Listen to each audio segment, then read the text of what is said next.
성경 구절 하나 말씀드렸는데 제가 읽어드리겠습니다. 43장 7절.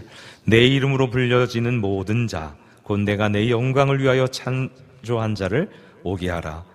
그를 내가 지었고 그를 내가 만들었느니라. 한 구절 더 읽어드리겠습니다. 시편 22편 3절입니다. 이스라엘의 찬송 중에 거하시는 주여 주는 거룩하시니이다. 아멘. 오후 예배, 찬양 예배에 오신 분은 특별한 분들인 것 같습니다. 찬양을 하기를 원하는 열정들이 있는 분들이라고 믿습니다. 아멘. 옆 사람에게 맞죠? 하고 물어보시죠. 예.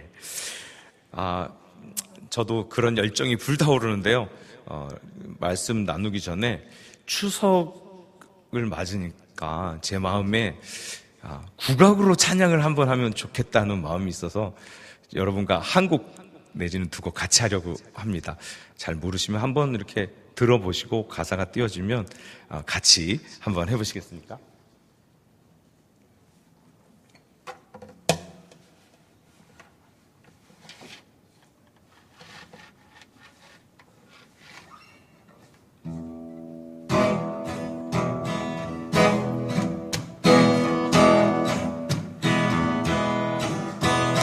주께서 왕 위에 오르신다.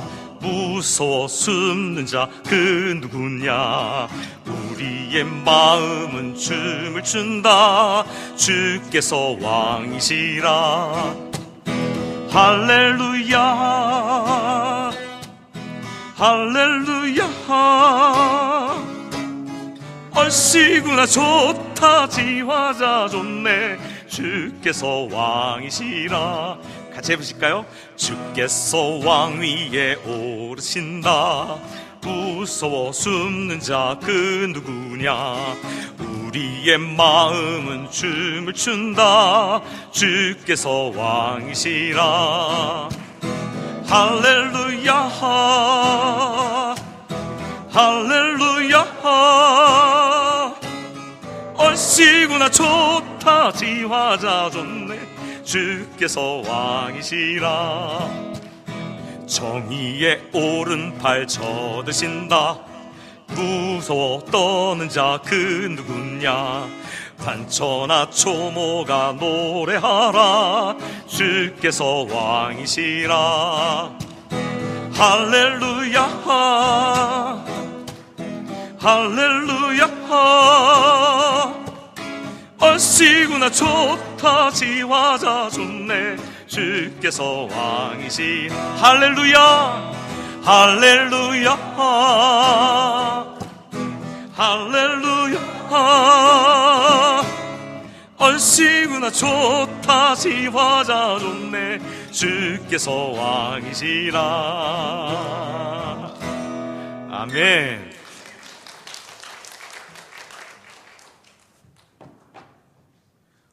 우리 주님이 왕이시기 때문에 얼씨구나 좋다 지화자 좋으시죠?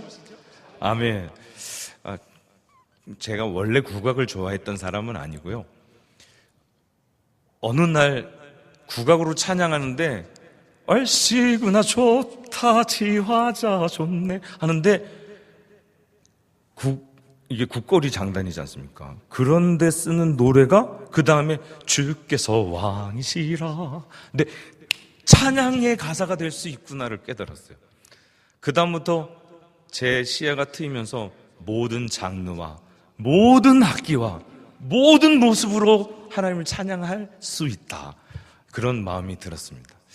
이번 명절 기간에 믿지 않는 가족들도 아마 있으실 텐데 이렇게 마음을 열어서 이분들도 변화돼서 하나님 함께 찬양하는 그런 가족들, 친지들 되기를 소망하고 기도하고 그것이 이루어지길 축복합니다. 지난번에 약속드렸던 것처럼 제가 이렇게 찬양에 관한 설교를 제가 기회가 될 때마다 4번 정도 이렇게 이어가려고 합니다. 오늘 그 2번째입니다. 지난번에 했던 걸 살짝 기억을 떠올려야 또 연결이 되기 때문에 복습하는 의미로 요약해드리겠습니다. 찬양의 7가지 단어에 대한 이야기를 쭉 했는데요. 찬양이라고 번역되는 히브리어 단어는 57개, 58개 정도 됩니다. 그 중에 성경에 자주 반복해서 쓰였던 7가지만 좀 살펴보았습니다. 그 중에 첫 번째가 크게 할랄. 할랄은 할렐루야의 어근이 된다고 말씀드렸습니다. 자랑하다, 떠버리다, 요란스럽게 바보짓하다, 떠들썩할 정도로, 어리석을 정도로 크게 찬양하고 소리를 지르고 기쁘게 찬양하는 단어, 그것이 바로 할랄입니다. 이것은 마치 첫사랑에 빠졌을 때 그 여자밖에, 그 남자밖에 안 보이는 것처럼 이성의 틀에서 벗어나고 감정이 불릴 듯 일어나서 찬양하는 겁니다.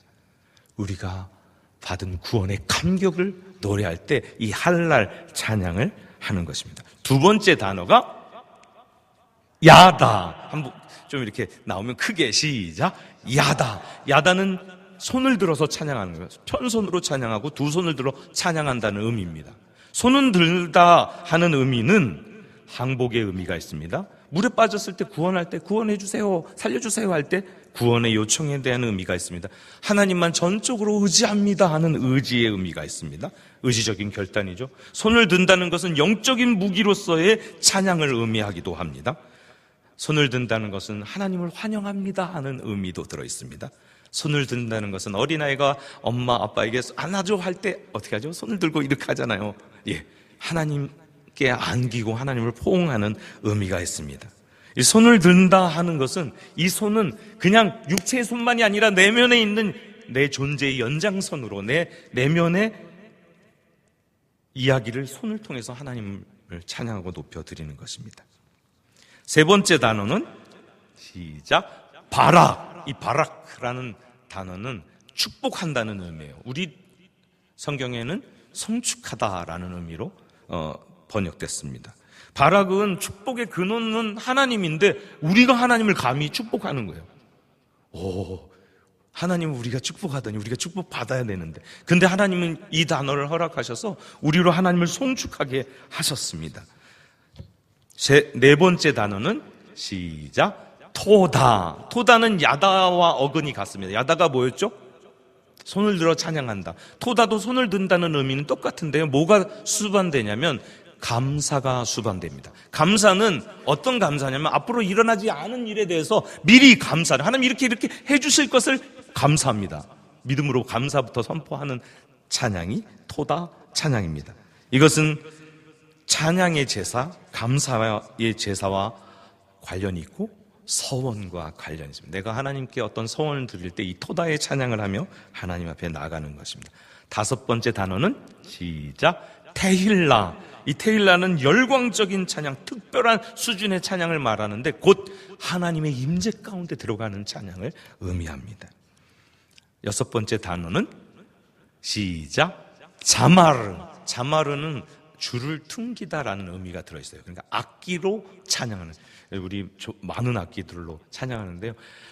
제가 제일 많은 악기랑 함께 찬양했던 적이 한 70, 80개 악기랑 찬양했던 것 같아요. 그때 오케스트라가 있어 주셔서. 그러니까 너무너무 그 찬양이 풍성하더라고요. 우리 모두가 한 악기씩 들고 찬양해도 너무 좋을 것 같습니다. 자마르는 악기를 동원해서 화성을 이루고 찬양하는데, 그것은 화성이 불협이 되면 안 좋잖아요. 그러니까 화성을 이룬다는 것은 힘을 다해서 우리의 사랑을 표현하는 것을 내포하고 있습니다. 마지막 살펴봤던 7번째 단어는 시작. 샤바흐.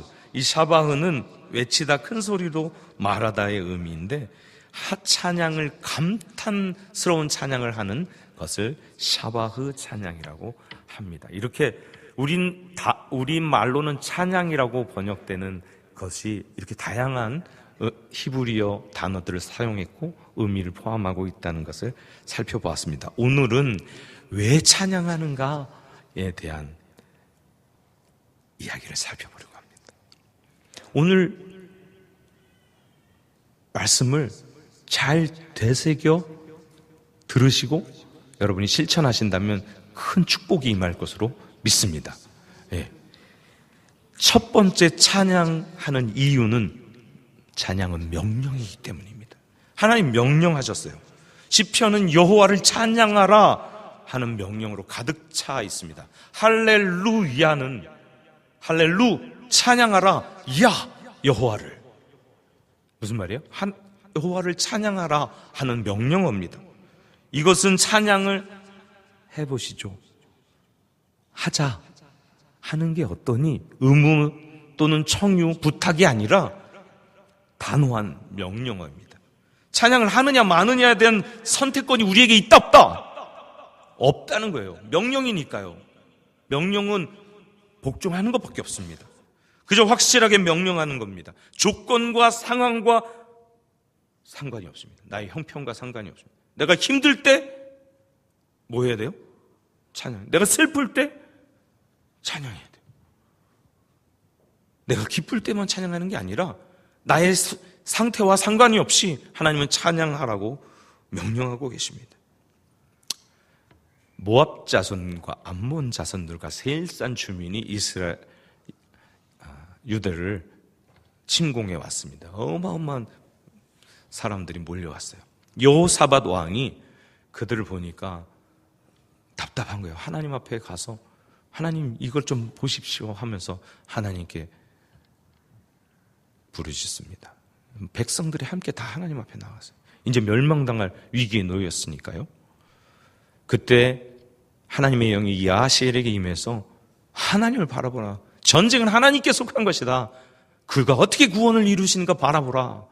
그 다음날 아침에 무기 들고 군대가 앞에 나간 게 아니라 찬양대를 앞에 세웠습니다. 모든 백성들이 어린아이부터 어른까지 함께 서서 여호와는 인자하시다. 그 인자하심이 영원하시도다. 그 선하심이 영원하시도다. 찬양했어요. 그랬더니 암몬 자손과 모압 자손이 둘이 연합해서 세일산 자손을 쳐서 진멸합니다.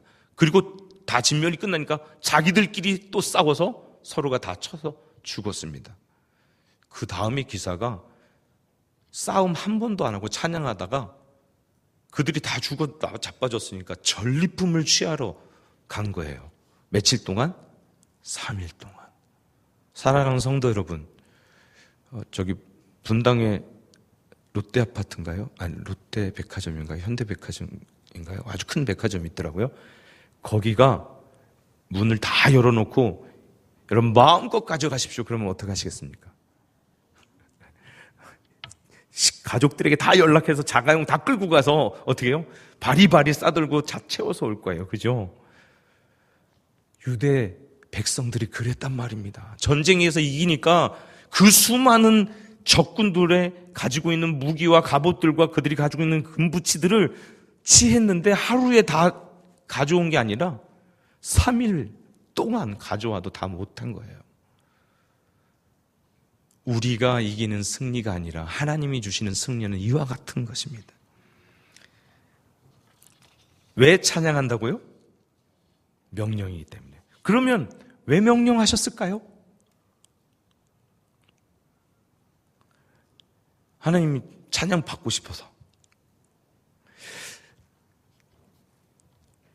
보통 성경에서 명령을 말하면 명령에 복종할 때 따르는 복이 있습니다. 곧 찬양은 우리에게 유익하기 때문입니다. 명령하신 이유는 너희 형편과 사정 그런 거 다 상관없이 찬양하라 이렇게 명령하신 이유는 우리에게 유익하기 때문입니다. 두 번째, 찬양을 해야 하는 이유는 찬양은 우리 삶의 목적이기 때문입니다. 우리 세계의 중심은 하나님입니다. 하나님께서 우리를 창조하셨어요. 오늘 본문 이 백성은 내가 나를 위하여 지었나니 나를 찬송하게 하려 합니다. 곧 찬양 그리고 예배는 우리 삶의 목적이 되는 것이죠. 하나님을 찬양하고 예배하게 하기 위해서 우리를 지으셨다고요. 우리가 존재하는 것이에요. 우리 존재 이유가 하나님을 찬양하는 것이라고요. 하나님이 우리를 찬양하도록 지었다고 하니까 바로 이런 질문들이 나오더라고요. 하나님은 엄청 이렇게 칭찬받고 찬양받기 원하는 분인가요? 오해하지 마십시오. 하나님이 찬양하라고 하는 것은 하나님과 우리가 더 깊이 사귀기 위함입니다. 우리를 만나고 싶으시기 때문입니다. 우리를 더 사랑하고자 하시기 때문입니다. 하나님과 우리의 만남은 하나님이 너무 위대하신 분이니까 자연스럽게 우리가 하는 말이 하나님을 높이는 찬양이 될 수밖에 없는 거예요. 격차가 너무 크기 때문에요. 실상은 하나님이 우리를 만나고 사랑을 나누고 싶어 하시기 때문에 하나님이 그래서 찬양 가운데 임하겠다고 하는 약속을 주시는 것이죠. 찬양이 바로 우리 존재의 이유가 됩니다. 우리가 찬양할 때 세상이 주지 못하는 만족과 행복을 누리게 됩니다. 찬양하면 하나님의 임재를 느끼죠. 하나님의 임재를 느낄 때 우리 영은 하나님으로밖에 채울 수 없는 그 부분에 채움을 얻게 되는 거예요. 세상의 물질, 세상의 어떤 좋은 것들로 채워도 채우지 못하는 한 영역이 있는데 그것은 영적인 영역이에요. 하나님을 찬양할 때 하나님이 우리에게 임하셔서 그 영역을 채워주시는 것입니다. 세 번째로 하나님은 찬양받으시기에 합당한 분이시기 때문입니다. 상당히 긴데 쫙 읽어드리겠습니다. 하나님의 위엄 때문입니다. 우리가 소리를 높여 부를 것이며 여호와의 위엄으로 말미암아 바다에서부터 크게 외치리라. 여호와의 영광 때문입니다. 여호와의 도를 노래할 것은 여호와의 영광이 크심이기 때문이다. 하나님의 탁월성 때문입니다. 148편 13절 여호와의 이름을 찬양할지라 그의 이름이 홀로 높으시며 그의 영광이 땅과 하늘 위에 뛰어나심이로다. 여호와는 광대하시기 때문입니다. 시편 145편 3절 여호와는 위대하시니 크게 찬양할 것이다. 그의 위대하심을 측량하지 못하리라. 하나님은 거룩하시기 때문입니다. 출애굽기 15장 11절 여호와여 신중에 주와 같은 자가 누구이니까 주와 같이 거룩함으로 영광스러움으로 찬송할 만한 위엄이 있으며 기이한 일을 행하는 자가 누구입니까? 하나님은 지혜로우시기 때문입니다. 다니엘서 2장 20절 다니엘이 말하되 영원부터 영원까지 하나님의 이름을 찬송할 것은 지혜와 능력이 그에게 있습니다. 하나님의 능력이 크시기 때문입니다. 시편 21편 13절 여호와여 주의 능력으로 높임을 받으소서 우리가 주의 권능을 노래하고 찬송하게 하소서. 하나님은 선하시기 때문입니다. 시편 107편 8절 15절 21절 31절 하나님의 자비로우심 때문입니다. 역대하 20장 21절 하나님의 인자와 성실하심 때문입니다. 시편 138편 2절 하나님의 성실과 진실하심 때문입니다. 시편 25편 21절 하나님의 구원 때문입니다. 누가복음 1장 68절 하나님의 훌륭한 업적 때문입니다. 시편 150편 2절 하나님의 존귀와 위엄 때문입니다. 시편 96편 6절 하나님의 권능 때문입니다. 시편 62편 11절 성경 이렇게 하나님을 찬양해야 할 합당한 이유들을 들어 말하고 있습니다. 사랑하는 성도 여러분, 찬양하면 이런 하나님의 여러 가지 속성들을 경험하게 됩니다. 찬양하면 하나님 임재를 맛보기 시작하기 때문에 하나님을 경험하게 된다는 말입니다. 하나님에 대해서 아는 것이 아니라 하나님 그분이 어떤가 알아가기 시작한다는 거예요. 사과를, 망고를, 어떤 과일을 먹어봐야 그 맛을 알지 않습니까? 그것에 대해서 많은 지식을 안다고 해서 그 과일을 아는 것이 아니죠. 그것을 먹어봐야 알듯이 하나님을 경험해봐야 하나님을 아는 것입니다. 성경을 많이 읽어서 하나님에 대해서 성경 공부 많이 해서 하나님에 대해서 많이 아는 것이 하나님을 아는 것이 아니라 우리 영이 하나님과 접촉해서 하나님과 친밀하게 사귀어가면서 하나님을 알아가는 것이 진짜 하나님을 안다는 얘기입니다. 찬양을 통해서 하나님을 경험하게 됩니다. 찬양을 통해서 하나님의 다양한 성품들을 알아가게 됩니다. 그 찬양이 하나님을 알아가는 방법들이 된다는 이야기입니다. 네 번째 찬양할 이유는 예수님께서 친히 찬양의 본을 보이셨습니다. 우리는 예수님의 제자들이라고 말할 때 선생님을 따라가는 거죠. 선생님을 배워가는 겁니다. 마가복음 14장 26절에 이에 그들이 찬미하고 감난산으로 가니라. 이 날이 어느 날이냐면 잡히시기 전날 밤, 곧 십자가에 죽으시기 바로 전날 밤입니다. 그런데 찬양하며 나아갑니다. 천군 천사들도 찬양합니다. 당연히 하나님의 백성들, 하나님의 자녀들, 하나님 찬양해야 마땅하겠죠. 다섯 번째, 찬양의 이유는 하나님은 찬양과 예배의 분위기 속에 살고 계시기 때문에, 하나님은 찬양 중에 거하시기 때문에, 하나님의 약속이고 축복입니다. 여러분이 진실한 찬양을 하기만 한다면 하나님께서 그 찬양 가운데 임하십니다. 아멘. 제 얘기가 아니라 성경에 써 있어요. 진솔하게 멋지게 막 오페라 가수처럼 잘하는 찬양이 아니라 진솔하게 진실하게 하나님을 찬양하기만 하면 하나님이 임하시겠다고 약속하시는 것이죠. 이스라엘의 찬송 중에 계시는 주여 주는 거룩하십니다. 계시록 4장에 보면 천상의 예배에 대해서 설명하고 있는데, 하나님이 계시는 그곳에 천군 천사가, 장로들이, 수많은 무리들이 계속해서 하나님을 찬양하고 높이고 있어요. 곧 그렇게 임하여 계신 것처럼 여러분의 고백과 찬양 가운데 하나님 임하십니다. 하나님은 연락될 만한 찬양과 예배가 있는 곳이면 언제든지 하나님의 임재를 나타내십니다. 참으로 찬양은 하나님을 드러내는 특별한 분위기를 만들어내고, 찬양은 하나님 임재 속에 들어가는 출입구 역할을 합니다. 하나님의 임재를 경험하고 깊이 사귀고 친밀한 관계 가운데 들어가는 저와 여러분 되기를 소망합니다. 6번째 찬양의 이유는 찬양할 때 하나님의 능력이 덧입히는 것이기 때문입니다. 그 능력으로 승리할 힘이 생겨요. 슬픔도 이겨나가고 고난도 이겨나갈 힘이 생기는 것입니다. 왜요?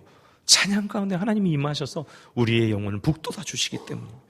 그래서 찬양은 힘이 되고 영적 전쟁의 무기가 됩니다. 찬양은 입술의 열매가 됩니다. 재밌는 얘기 하나 해드리겠습니다.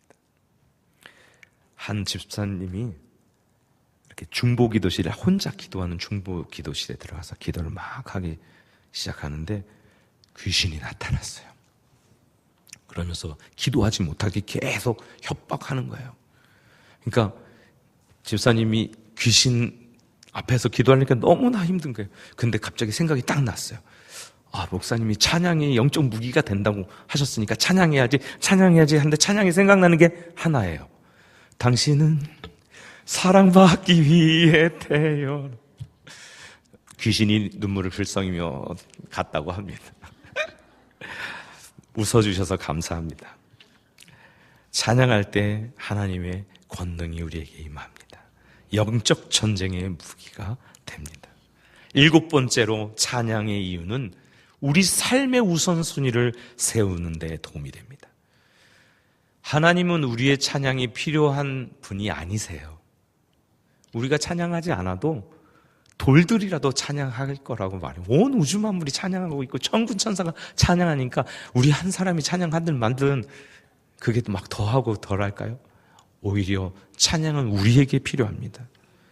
우리가 하나님을 찬양할 필요가 우리에게 있다고요.